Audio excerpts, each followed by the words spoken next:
Welcome. This module is about process mapping and root cause analysis basics. Business process improvement is grounded in the principle that almost any process can be improved. The decisions about how to improve a process are based on thoroughly understanding the process as is, the pinch points or the bottlenecks that exist, and the core causes of those disruptions. There are two types of analysis that we're going to talk about today that will help you in making those decisions. Process mapping and root cause analysis are at the heart of developing that understanding. This presentation takes you through the basic principles and instructions for each. So what is process mapping? Process mapping is an activity during which all the steps, inputs, and handoffs of a business process are documented or mapped to create a visual representation of a process as it exists today. Initially, the process map is a series of sticky notes and arrows on a wall or whiteboard. Later, that process is transcribed into a special format where symbols indicate what is happening during the process. There are a myriad of symbols and codes used in different forms of process mapping. The symbols on this slide are the generally accepted Lean Six Sigma symbols. In the end, however, it doesn't really matter what you choose, as long as you provide a legend so the map is clear to others and you are consistent in the use of your symbols throughout. It is important to note that the creation of the formal process map comes after the teamwork on developing the map is completed. It has been shown that reducing the map to a formalized presentation too early in the process has a psychologically inhibiting effect on the team and will reduce their willingness to make changes.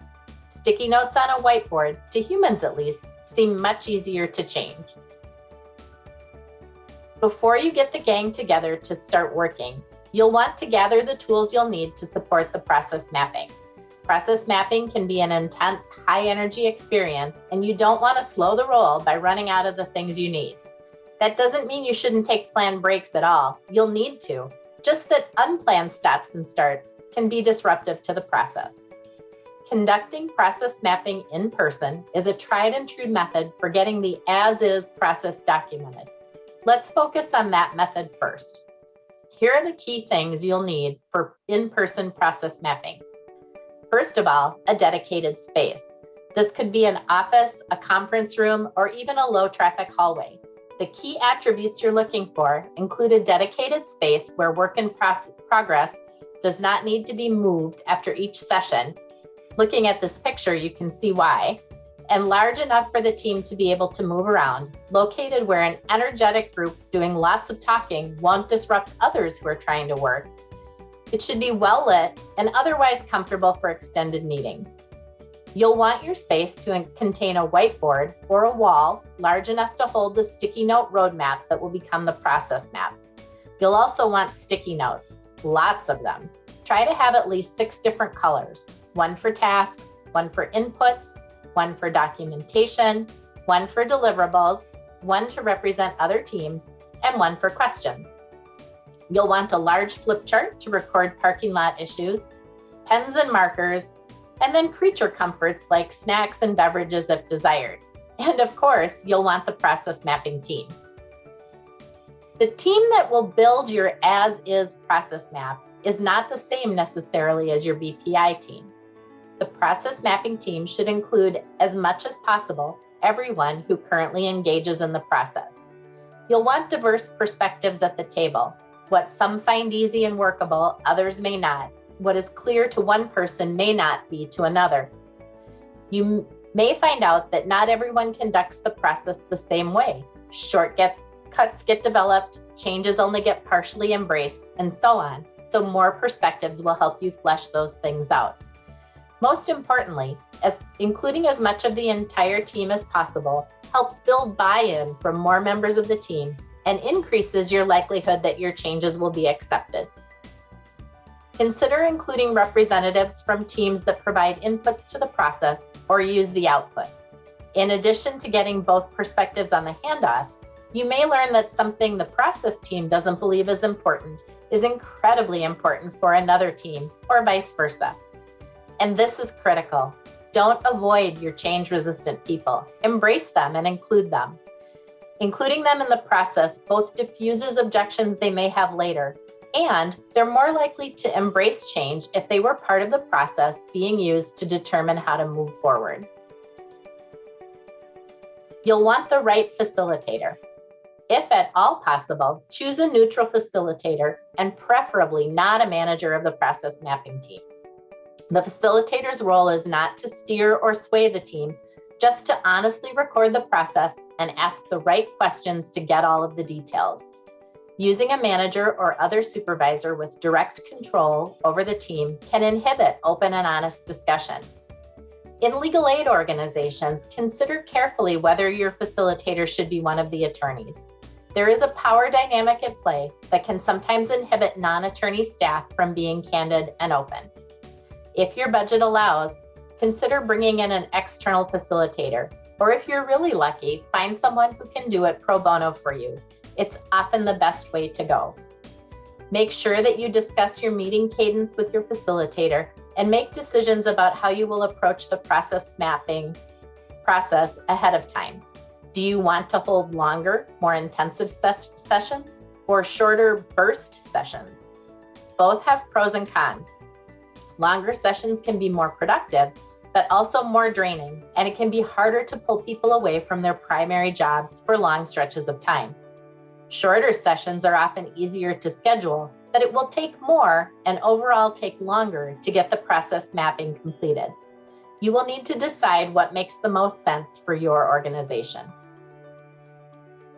Remember that because your process mapping team should include as many of the people who use the process in question as possible, it is highly likely that at least some of the people on the process mapping team are not on the BPI team, and therefore may not be fully informed about the project.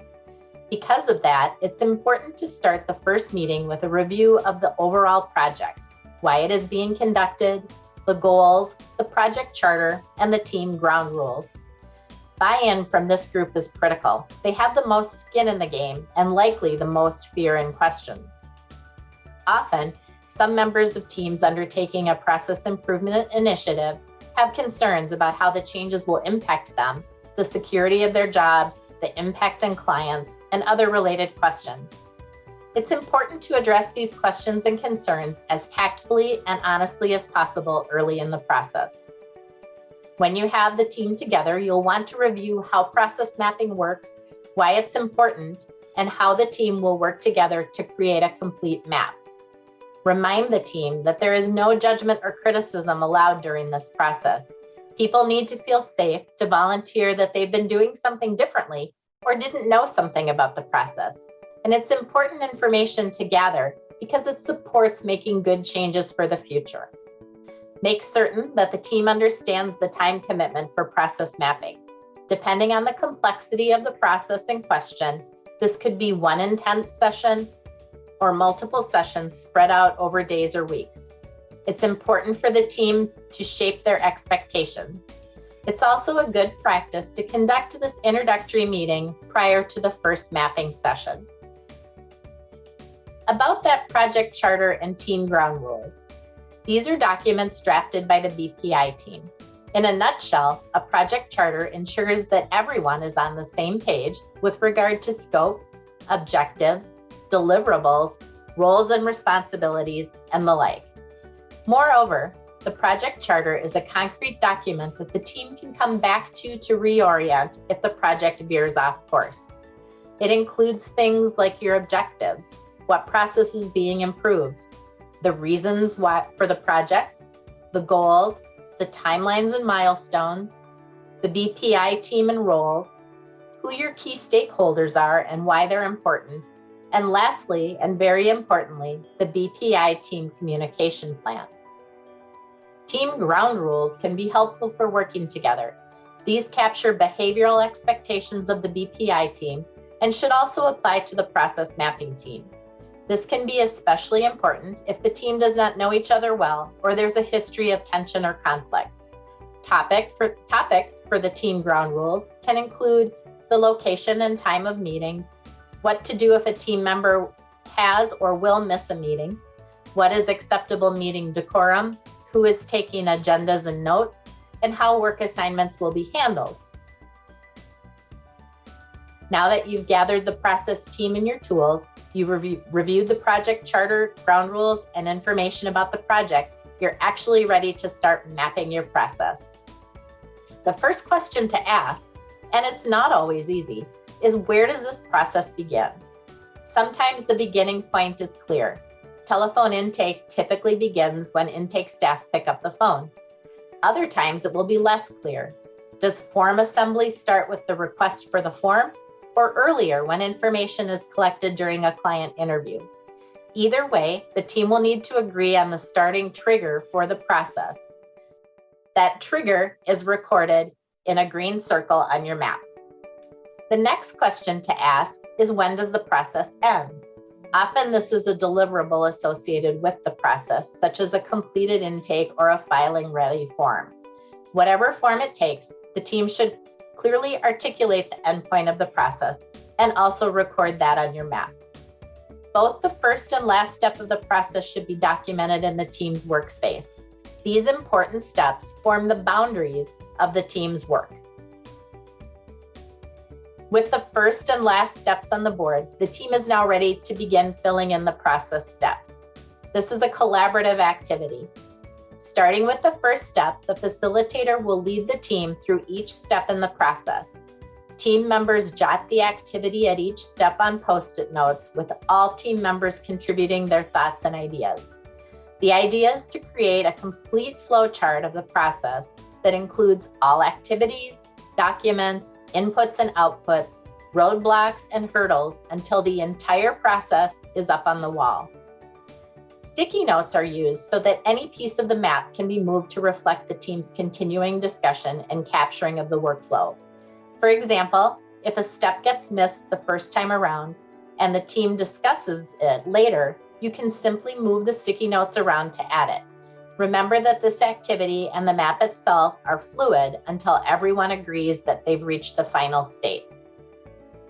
Issues or questions raised during the mapping activity should be captured by the facilitator either in a parking lot for issues outside the process in question or on the map itself as appropriate. The team will continue to add and move and edit steps until the entire team agrees that absolutely everything to be considered is on the board. This can sometimes take multiple sessions, but it's very important to be thorough. Don't rush this step, or critical items can be overlooked. And finally, when your map is complete, take a picture. The easiest way is to preserve the map is with a cell phone. The images taken will be used by the facilitator to transfer the documented process to a digital map. Also, please remember that it's very important that the team not try to improve the process during the mapping sessions. The purpose of these sessions are simply to map what is. Improvement comes in a later step. Ideas raised at this point in the process should be noted for later consideration. With the as-is process completely mapped, the discussion should turn to places where the process doesn't work well, takes too long, there is a lack of clarity or agreement, or redundancies occurs. These areas will often become apparent as the team completes the map. It is important to go back and review each of these steps, looking for waste and inefficiency. When a step or activity is identified as an area of opportunity, the process then turns to identifying the root cause.